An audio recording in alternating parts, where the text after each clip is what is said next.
প্রধান উপদেষ্টা ডক্টর মোহাম্মদ ইউনূসকে উদ্দেশ্য করে বিএনপি চেয়ারপারসনের উপদেষ্টা জয়নুল আবদিন ফারুক বলেছেন, তিনি ব্যক্তি ইউনূস নন, বাংলাদেশের 18 কোটি মানুষের ইউনূস। বিএনপি তার পদত্যাগ চায় না, তারা চায় 3 উপদেষ্টার পদত্যাগ।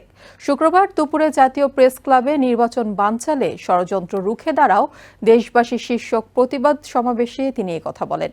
এদিকে যাদের রক্তের বিনিময়ে বর্তমান সরকার ক্ষমতায়, সেসব জুলাই শহীদ পরিবারদের অবহেলা করা হচ্ছে বলে অভিযোগ করেন বিএনপির সিনিয়র যুগ্ম মহাসচিব রুহুল কবির রিজভী। কয়েকদিন ধরেই রাজনীতির মাঠে বিরাজ করছে চাপা উত্তেজনা। সবশেষ বৃহস্পতিবার প্রধান উপদেষ্টার পদত্যাগ নিয়ে গুঞ্জনে শুরু হয় তুমুল আলোচনা। এরই মধ্যে শুক্রবার সকালে রাজধানীর জাতীয় প্রেস ক্লাবে নির্বাচন বানচালের ষড়যন্ত্রের বিরুদ্ধে প্রতিবাদ সমাবেশের আয়োজন করে অপরাজয় বাংলাদেশ। সমাবেশে বিএনপির চেয়ারপারসনের উপদেষ্টা জয়নুল আবদিন ফারুক বলেন, নির্বাচন বিলম্বিত হয় এমন কোনো সংস্কার চায় না বিএনপি।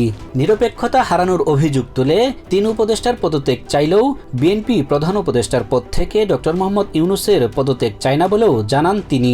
এদিকে শুক্রবার দুপুরে নরসিংদীর মাধবদীতে জুলাই আন্দোলনে শহীদ আরমান মোল্লার পরিবারের সঙ্গে সাক্ষাৎ করেন বিএনপির সিনিয়র যুগ্ম মহাসচিব রুহুল কবির রিজভী।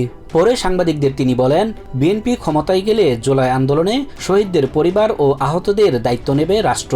বর্তমান সরকারের সমালোচনা করে রুহুল কবির রিজভী বলেন, শহীদ পরিবারগুলোর পাশে দাঁড়ানোর দায়িত্ব ছিল সরকার ও রাষ্ট্রের, যা বর্তমান সরকার পুরোপুরি করতে পারেনি।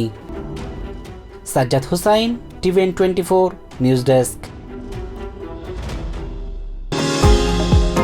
নিউ ইয়র্ক থেকে সম্প্রচারিত টিভিএন 24 টেলিভিশন বিশ্বজুড়ে বাঙালির কণ্ঠস্বর।